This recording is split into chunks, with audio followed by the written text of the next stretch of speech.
अस्सलाम वालेकुम dear students. आज हम डिस्कस करेंगे बहुत important lecture that is green house effect and global warming. Green house effect is a naturally occurring phenomenon that is responsible for heating up earth surface and atmosphere. तो क्या होता है green house effect, हम देखेंगे one by one points में। Okay, पहला point हम लिखेंगे green house effect. Green house effect is a naturally occurring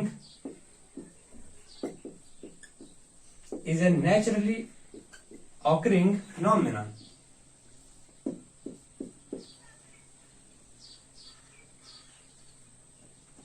Naturally occurring phenomenon responsible for heating of Earth's surface and atmosphere. Greenhouse effect is a naturally occurring phenomenon responsible for heating of Earth's surface and atmosphere.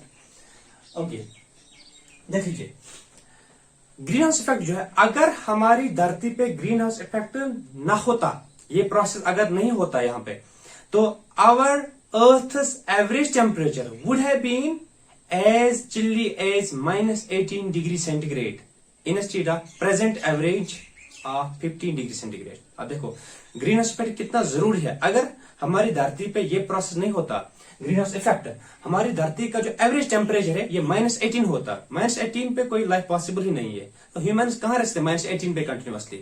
तो vegetation जो आप देख रहे हैं diverse दुनिया के अंदर, it was not possible at all thanks to green house effect. Okay, now क्या है, without greenhouse effect, ये चीज okay, without green house effect आप बराबर लिखना है, without green house effect Earth's average temperature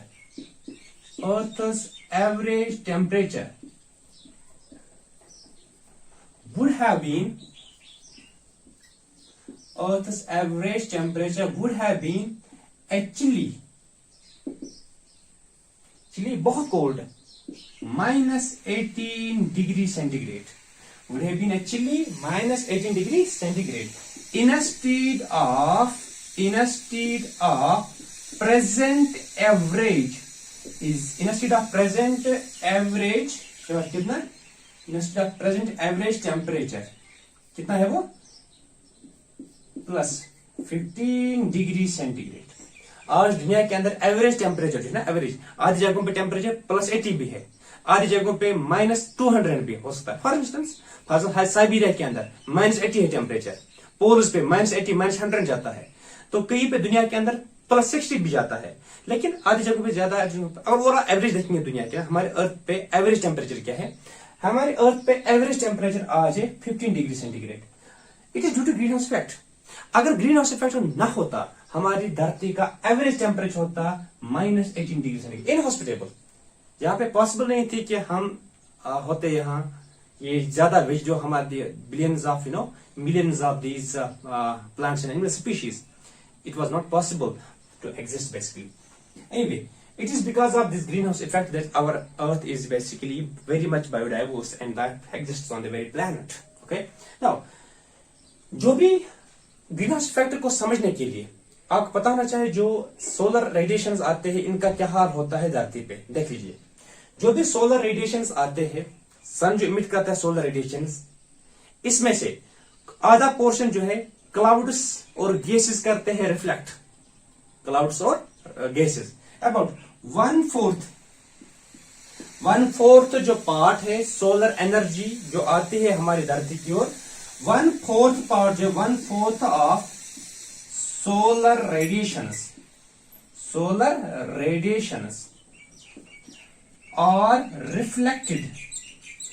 are reflected back by clouds and gases,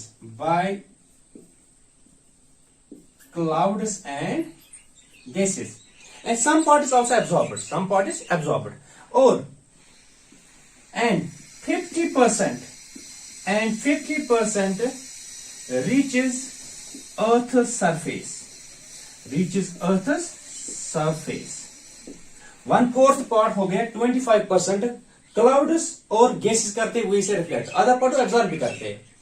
तो 1/4 part जो मीन्स 25% ये करते हैं रिफ्लेक्ट वापस क्लाउड्स और गैसेस। इसके बाद 50% जो है 50% रीच आवर अर्थ सरफेस। इसका क्या हुआ होता है फिर देख लीजिएगा। इस अर्थ पे जो पहुंच गई 50% ऑफ दिस सोलर रेडिएशन, इसका हाल क्या हो जाता है देख लीजिए।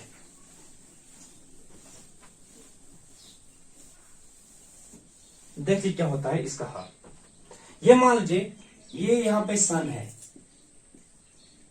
ये इमिट कर रहा है रेडिएशंस। यहां पे हमारी धरती है, हमारी अर्थ है, यहां अर्थ का एटमॉस्फेयर है, उसमें गैसेस है, एटमॉस्फेयर में गैसेस है, nitrogen, carbon dioxide, oxygen, whatever, इसमें गैसेस है। ये मान लीजिए यहां तक हमारा एटमॉस्फेयर है, यहां तक हमारा एटमॉस्फेयर है, ये अर्थ है ये वाला, और इस पे ये एटमॉस्फेयर है राउंड। नाउ जो ही सोलर रेडिएशन आ, मैंने भी बोला क्लाउड्स जो है यहां से क्लाउड्स और गैसेस ये करेंगे तकरीबन 1/4 पार्ट करेंगे रिफ्लेक्ट वापस, आधा पार्ट एब्जॉर्ब। तो 50% जो पार्ट होगा सोलर एनर्जी का वो किस पे पहुंचेगा, वो पहुंचेगा हमारी धरती पे, हमारी धरती पे ये स्ट्राइक हो जाएगा अर्थ को।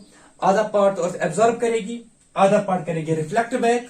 तो यहां देख लीजिए जो ही सोलर रेडिएशन यहां से आ गई किसके साथ स्ट्राइक हो गई, अर्थ के साथ। इसकी एनर्जी क्या होगी, जो ही ये किसी चीज के साथ स्ट्राइक करेगी इसकी एनर्जी कम हो जाएगी। सोलर एनर्जी आ रहा है, सोलर एनर्जी ओके, रेडिएशन सन से किसी से स्ट्राइक हो गई, अर्थ के साथ। जो ही अर्थ के साथ स्ट्राइक हो जाएगी, फॉर एग्जाम्पल विजिबल लाइट है, इट्स विजिबल लाइट जो हम देख सकते हैं, जो कलर्स विबगायर रीजन ओके, जिसका 390 टू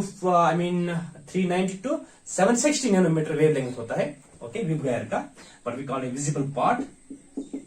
विजिबल पार्ट जो है 390 टू 760 नैनोमीटर इसकी वेवलेंथ होती है ओके। विबगायर इसमें आता है, विबगायर, वायलेट, इंडिगो, रेड थम ओके, दैट्स विजिबल पार्ट। जो ही ये स्ट्राइक होता है किसी साथ, अर्थ के साथ, जो ही रेडिएशन हो जाएगी अर्थ के साथ स्ट्राइक, दिस अर्थ स्ट्राइक होने की वजह से इस पे एनर्जी थोड़ा बहुत कम, इसमें एनर्जी कम हो जाती है, तो अल्टीमेटली ये रिफ्लेक्ट करती है इसको। Earth emits them back as IR, infrared heat rays. जो ही विजिबल लाइट स्ट्राइक हो जाएगी इसके साथ, visible light strikes on Earth's surface. Some part of it is absorbed, and then this visible light is emitted, it is re-emitted in the form of IR, infrared rays. Infrared means heat rays. Visible light strikes the Earth, and some part of it is absorbed, and this visible light now changes to IR. It's emitted as IR, infrared rays. So infrared rays जो है, infrared rays are absorbed by the gases present in the atmosphere, like carbon dioxide इसको absorb करता है, methane absorb करता है, CFC absorb करते हैं, या N2O नाइट्रस ऑक्साइड जिसको हम बोलते हैं लाफिंग गैस। ये मेन गैसेस है जो ये रेडिएशन एब्जॉर्ब करते हैं। कौन से रेडिएशन, IR, इंफ्रारेड। यहां से आ गई विजिबल लाइट, स्ट्राइक हो गई अर्थ के साथ, earth emits them in the form of IR, heat rays. IR means heat rays, IR oblique heat rays, IRR heat rays. Okay, important. IRR heat rays, infrared or heat rays. These heat rays, these IR radiations, they are absorbed by the gases present in the atmosphere. Most notable, carbon dioxide, followed by methane, CFC, and N2O. तो ये वाले gases जो ये infrared radiation absorb करते हैं atmosphere के अंदर, और इस इंफ्रारेड को वापस जाने नहीं देते, क्योंकि सोलर एनर्जी वहां से आ गई, स्ट्राइक हो गई, ये सोलर एनर्जी आ गई वहां से, ये वापस नहीं जा पाती है बाहर, मतलब स्पेस के अंदर, इनको वहीं पे गैसेस ट्रैप करते हैं। तो most of these solar radiations are trapped in the atmosphere by these very gases, शाबाश, जो इमिट होती in the form of IR। फिर से करते हैं इमिट इनको IR में, फिर से एब्जॉर्ब करते हैं, फिर से इमिट, तो ultimately they are all captured here. This carbon dioxide, methane, CFC, and N2O, these gases which are present in the atmosphere and absorb IR radiation, infrared radiations emitted by Earth's surface. These gases are called as greenhouse gases. क्या बोलते हैं इनका नाम? Greenhouse gases. Greenhouse gases are naturally occurring gases भी है, normally carbon dioxide, methane naturally occurring है। greenhouse gases are present in the atmosphere which absorb the infrared radiations emitted by the earth's surface and then with the result जो ये solar energy यहाँ से थी absorb की किसने अब these what we call as green house gases ने, तो अल्टीमेटली ये सोलर एनर्जी ट्रैप हो गया एटमॉस्फेयर के अंदर, तो एटमॉस्फेयर का अर्थ का इसका हीट इफेक्ट आ जाएगा। सोलर एनर्जी वहां से आ रही है ट्रैप हो रहा है एटमॉस्फेयर में, सोलर एनर्जी आ गई फिर से ट्रैप करता है एटमॉस्फेयर, बिकॉज सोलर एनर्जी यहाँ से आगे से ट्रैप हुई अर्थ को इमिट करता है इसको इन IR, तो हीट रहे ना, इस हीट को ट्रैप करता है ये gases. These gases which absorb these heat rays, they are called greenhouse gases. इस वजह से क्या हो जाएगा, जितने ये रेडिएशन एब्जॉर्ब करेंगे यहाँ पे IR रेडिएशन, उतना इसका टेम्परेचर बढ़ जाएगा, उतना इस एटमॉस्फेयर का टेम्परेचर, धरती का टेम्परेचर बढ़ जाएगा, isn't it? And this is responsible for what we call maintaining Earth's average temperature basically. But what will happen if the concentration of carbon dioxide, methane, these gases will increase? अगर दुनिया के अंदर आज 0.03% carbon dioxide 0.03%, अगर इसकी concentration 1% तक बढ़ जाएगी तो ये ज्यादा से ज्यादा सोलर एनर्जी को ट्रैप करेगा, विद रिजल्ट एवरेज टेम्परेचर में इजाफा हो जाएगा, isn't it? That increase in average temperature of the earth will lead to increased temperature, okay? Average temperature of earth will lead to global warming. Global warming का increase average temperature of earth, average कितना है आज 15%, 15 degree centigrade, तो इसमें average में इजाफा होना, अगर दुनिया में एवरेज 1 डिग्री बढ़ गया, 16 एवरेज, ये तो बहुत ज्यादा हो गया, एवरेज में दुनिया के अंदर ग्लोब के अंदर एवरेज में 1 डिग्री का इजाफा बहुत ज्यादा हो जाएगा, तो उसको हम बोलते हैं ना ग्लोबल वार्मिंग, एवरेज टेम्परेचर में इजाफा होना। तो कौन कौन सा गैस करता है I mean green house effect global warming के लिए contribute, these are what we call as green house gases. कौन कौन सा है, carbon dioxide contributes about 60%, global warming इस वजह से होती है, methane 20%, CFC 14%, N2, CFC means chlorofluorocarbons, N2O contributes 6%. These are the 4 main gases that contribute to global warming, greenhouse effect. Okay. Now, मैं आपको समझाऊंगा, ये मैं लिखूंगा आपको सारा मैं लिखूंगा अभी, 1 मिनट रुको आप। Okay,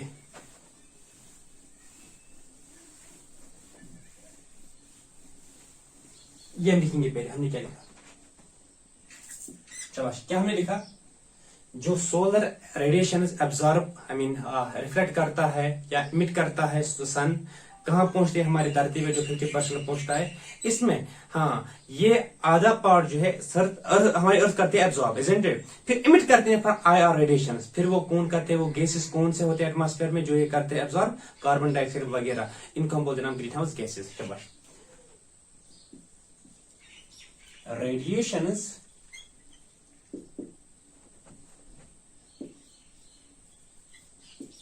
that strike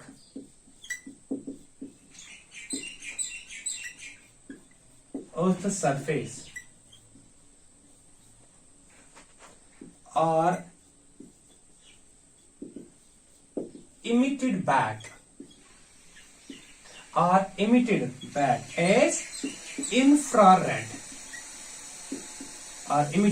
as infrared, जिसको बोलते ना IR oblique heat rays are emitted back as infrared, okay, emitted back infrared heat rays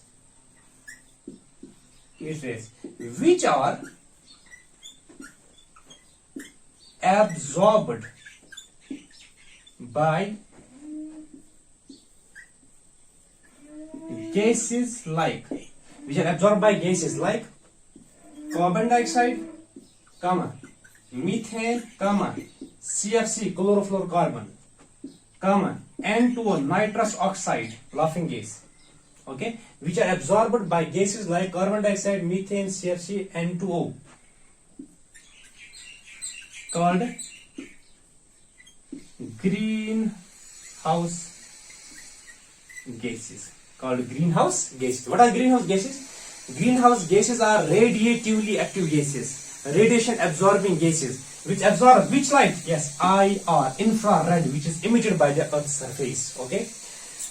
Greenhouse gases are radiatively active gases which absorb infrared rays or heat rays emitted by Earth's surface, and these gases are responsible for heating up Earth's surface and atmosphere. Okay.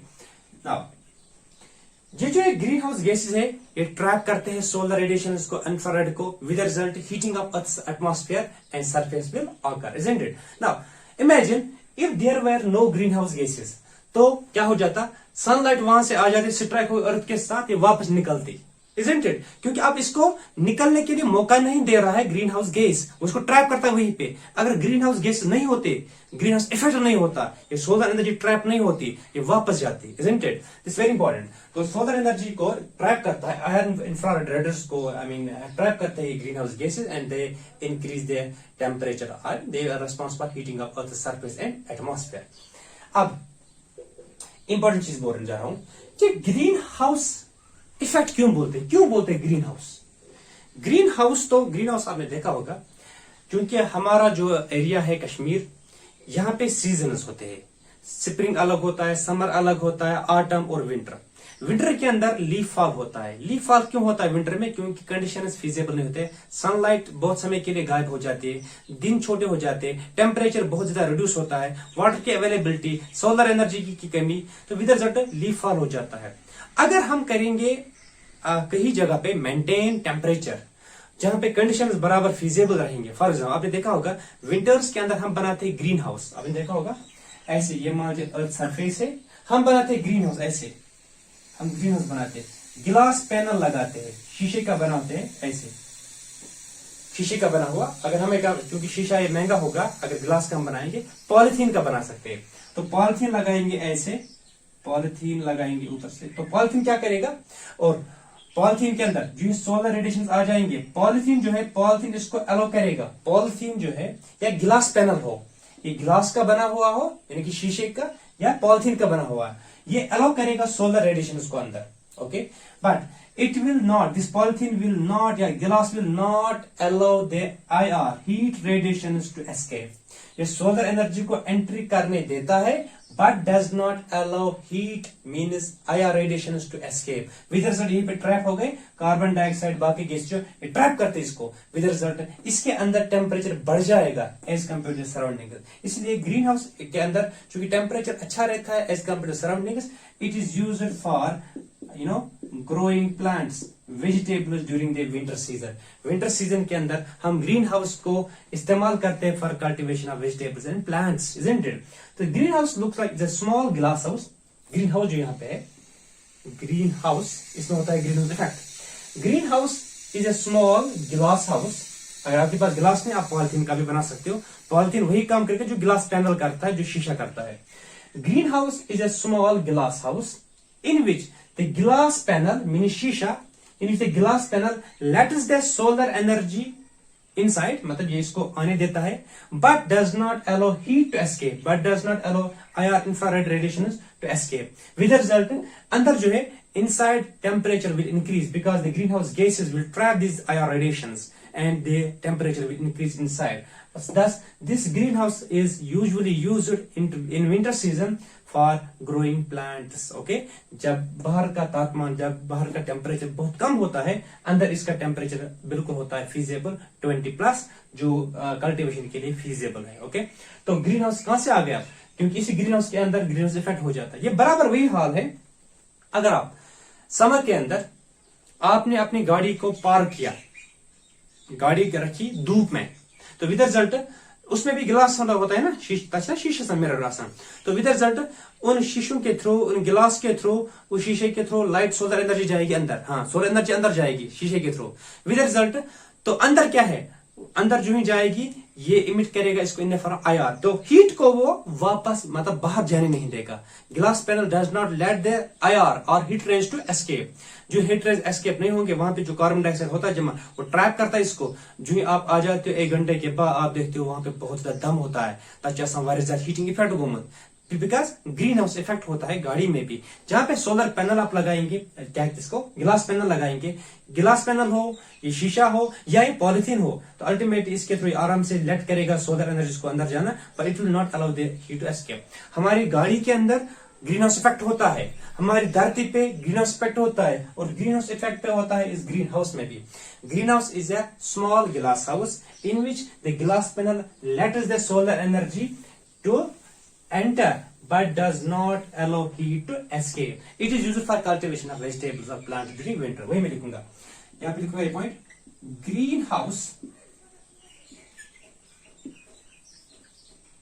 Greenhouse looks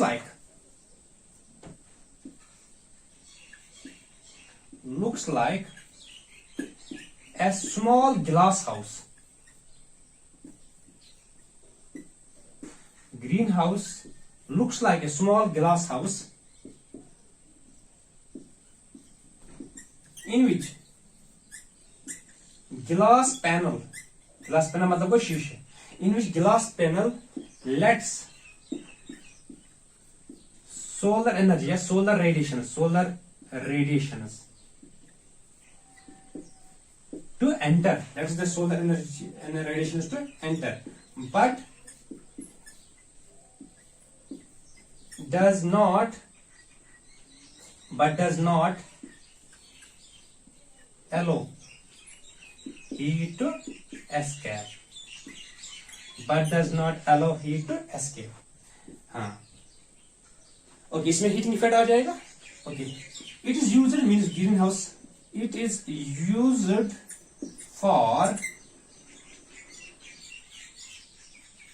growing plants या cultivation of plants. Simple. It is used for growing plants. Okay, ठीक है, growing या cultivation for growing plants या vegetables during winter में green house के अंदर हम करते प्लांट्स को ग्रो. अदरवाइज बाहर सराउंडिंग एनवायरनमेंट में उस वक्त पॉसिबल नहीं होता, because there is very chilly temperature outside. Okay, अब देख लीजिए, ये ग्रीन हाउस इफेक्ट हमारे कार में भी होता है जब आप पार करते हो. ओके,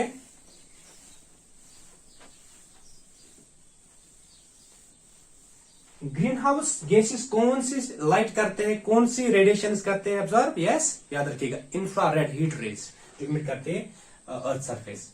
अब देखो, of late means very recently there has occurred increase in the concentration of greenhouse gases, which leads to increase in the pace of greenhouse effect, which will definitely cause increase in the average temperature of the earth. वही मैं लिखूंगा.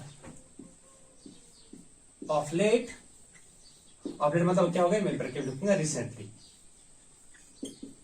Of late recently there has occurred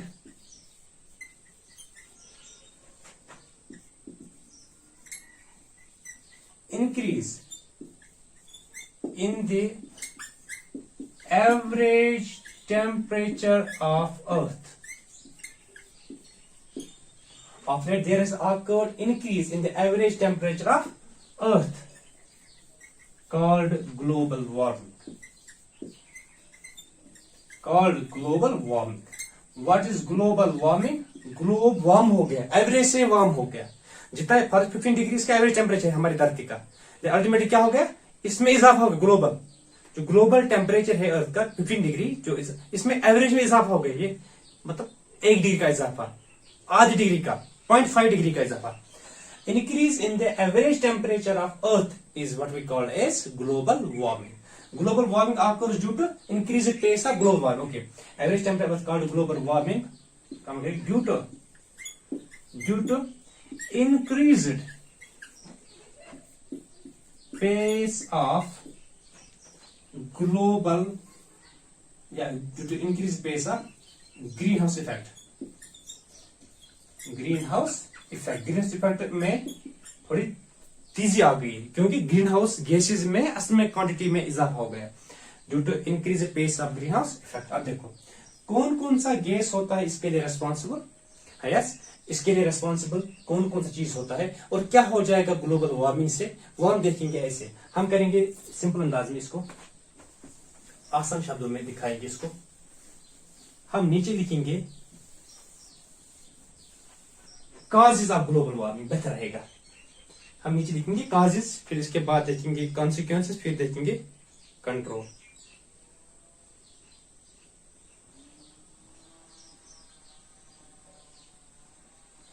okay, now will see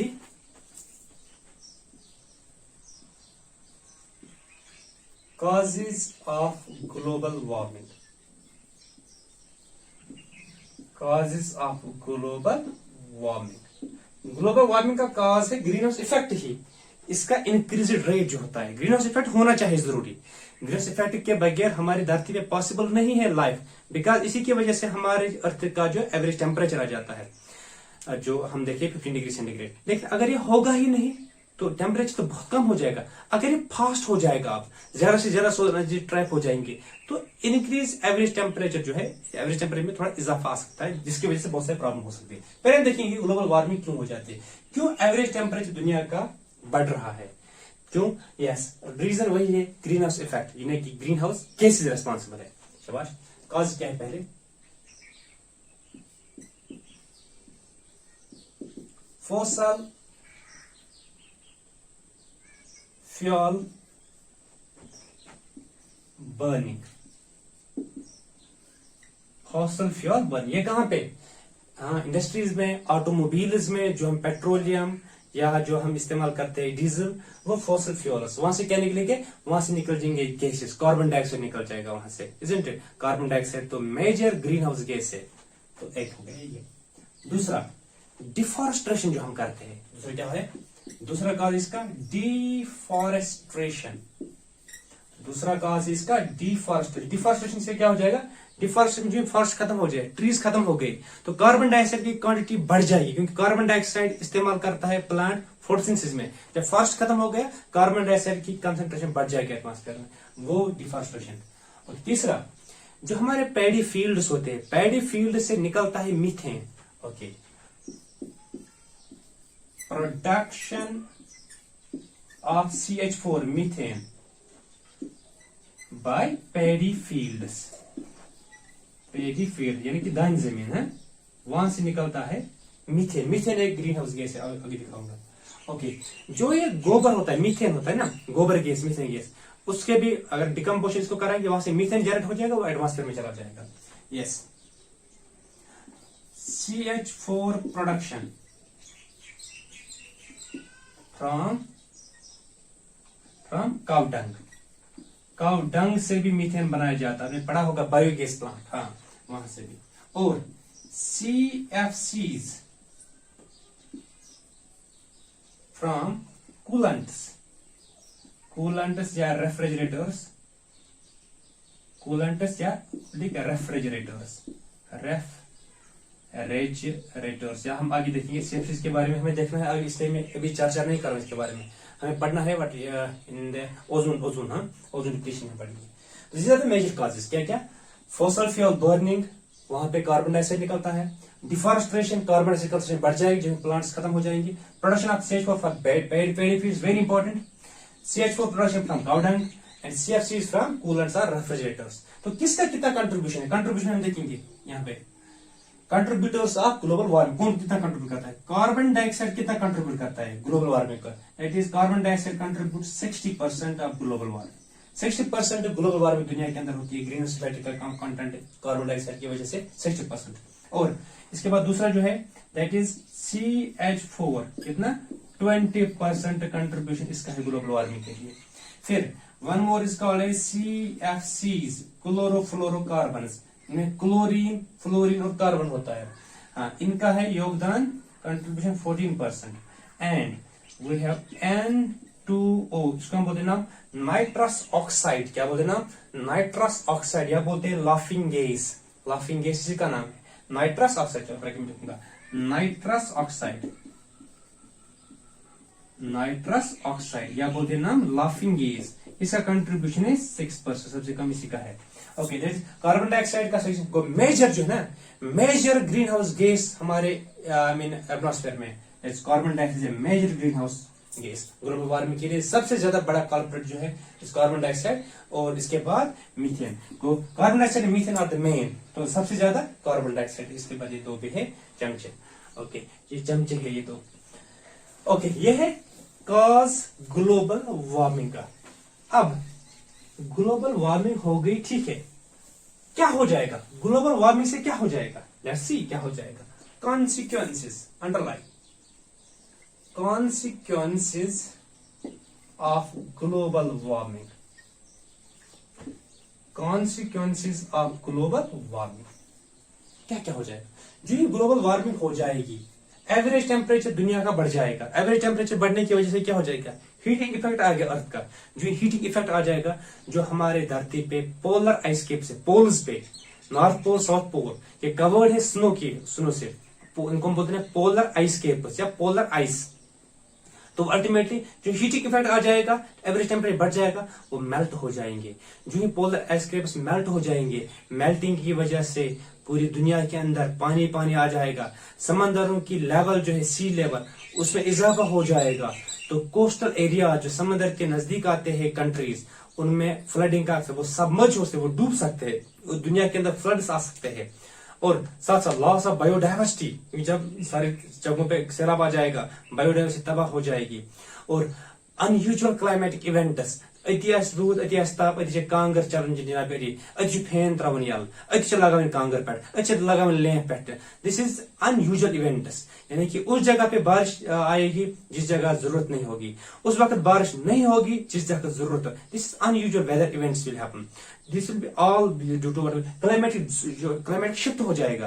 tropical areas सब tropical की ओर, सब tropical बनेंगे temperate की ओर। Climatic shift हो जाएगा। जो टेम्परेचर बढ़ रहा है ना, जहां पे आज हमारी धरती पे हम जहां पे है, फॉर एग्जाम्पल टेम्परेट रीजन में टेम्परेचर में इजाफा हो जाएगा, ये सब ट्रॉपिक जैसा बन जाएगा, सब ट्रॉपिकल बन जाएंगे ट्रॉपिकल्स। तो क्लाइमेट ट्रांजिशन हो जाएगा, क्लाइमेट शिफ्ट हो जाएगा। तो ये सारा जो इफेक्ट होगा, कॉन्सिक्वेंस होगा ग्लोबल वार्मिंग। क्या क्या पहला हम देखेंगे melting of polar ice caps, यानी कि पोल्स पे जो आइस है, एंड ग्लेशियर्स होंगे, will lead to increased sea level,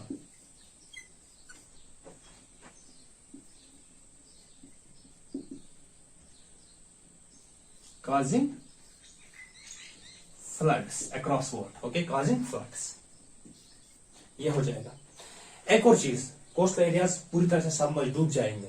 one more thing जो हो जाएगा इस वजह से, that is loss of biodiversity. Loss of biodiversity और अनयूजुअल वेदर इवेंट्स। उस वक्त बारिश पड़ेगी जिस जगह मतलब जरूरत ही नहीं थी, पड़ेगी नहीं जब जरूरत थी, और अनयूजुअल वेदर इवेंट्स आ जाएंगे। Unusual weather events, climatic shift हो जाएगा। हाँ, क्लाइमेट शिफ्ट हो जाएंगे, क्लाइमेटिक शिफ्ट हो जाएगा। ट्रॉपिक्स नहीं रहेंगे, सब ट्रॉपिक्स नहीं, क्लाइमेट शिफ्ट हो जाएगा। विद रिजल्ट बायोडाइवर्सिटी लॉस हो जाएगी इस वजह से। So these are the consequences. क्या हो जाएगा ग्लोबल वार्मिंग की वजह से? ओके,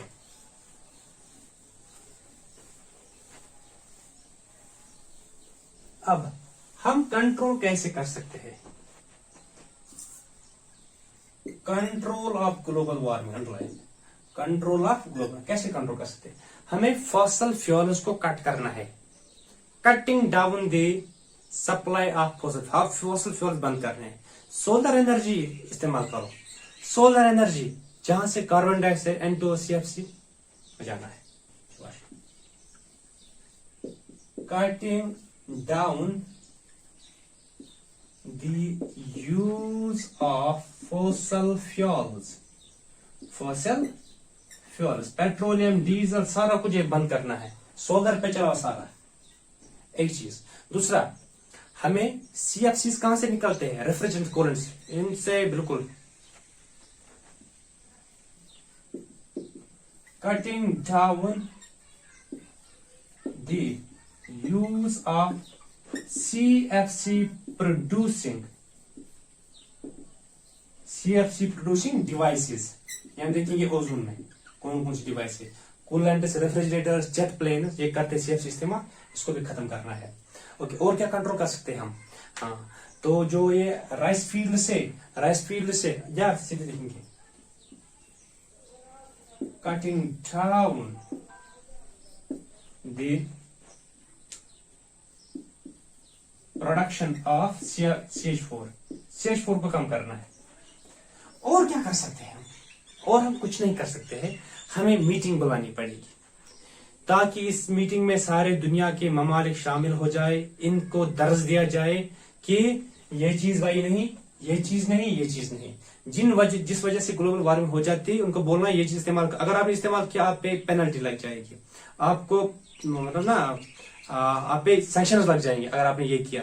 तो इन चीजों का इस्तेमाल बिल्कुल नहीं करना चाहिए। जिस कंट्री में देखा जाएगा उस कंट्री में सैंक्शन लगेंगे, पेनल्टी आपको देनी पड़ेगी, तो सब लोग देखेंगे। तो जब ये चीजें इस्तेमाल नहीं होगी जिन वजह से हो जाएगा, हालांकि हम नहीं कर सकते ना।